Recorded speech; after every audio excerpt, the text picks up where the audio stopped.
Hello, I'm Dramona. Today's story is one that took place just a few blocks away from here. Samantha is a self-absorbed wife of a businessman and mother of two young boys. For as far back as anyone could remember, Samantha desired to be the center of attention, and she would go to great lengths to ensure this desire was fulfilled. Travis, Samantha's first son, was a very bright 7-year-old whom the family thought was being terribly neglected by her so she could mainly focus on herself. As a baby, he would intensely stare at, well, nothing in particular. As he got older, this continued, and he would babble away and make himself merry when he was so often left alone. In a few years, this turned into full-blown conversations, which would abruptly cease when he was approached. Travis always had a hard time making and keeping friends because of Samantha's drunken escapades, or so it would appear. One playdate never turned into two, so the family was totally disgusted with Samantha for not knowing how to act when parents brought their kids around. Everyone seemed quite upset about this, since Travis had always been such a sweet kid. Samantha was rumored to have had control issues, and it was said she would do anything for attention, not limited to harming her own children. Once when the baby was just 5 months old, it was said she dropped him, but she claimed he fell from a table, and she had no idea how he got on the tabletop to begin with. On various occasions, she brought food to family gatherings which were later found to be laced with laxatives, so she is no longer allowed to bring food when the family, nor anyone for that matter, have get-togethers.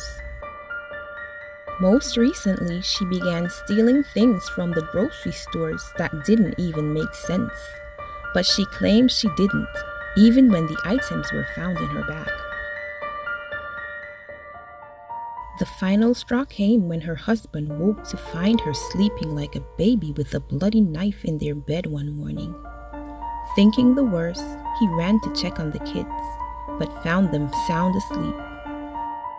When he went to the kitchen to drink some water to calm his nerves, he found what appeared to be a small animal which had been mutilated to the point of being unrecognizable on the kitchen floor.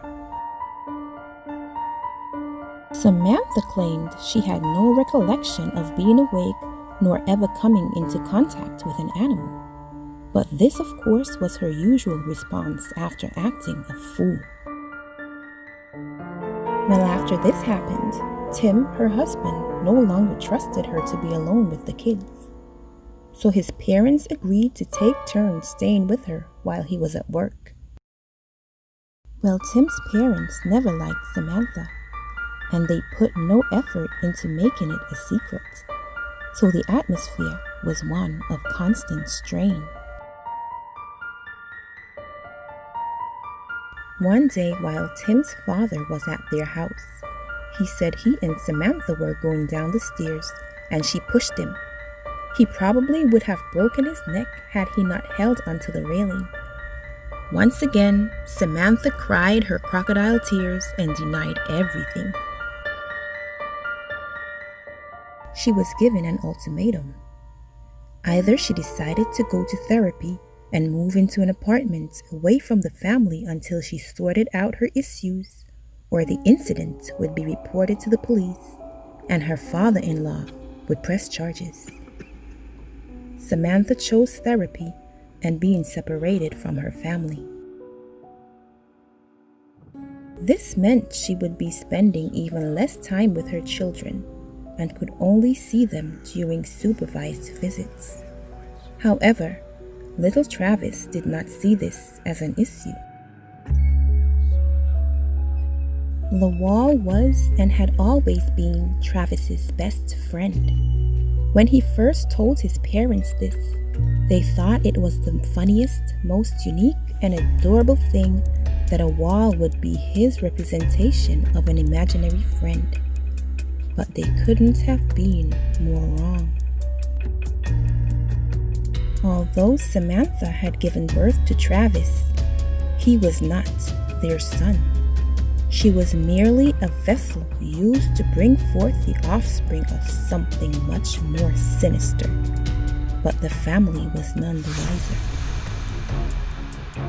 Every time Samantha made Travis feel neglected or upset, the wall was there to comfort him and provide him with the directions he needed to plan and execute his revenge.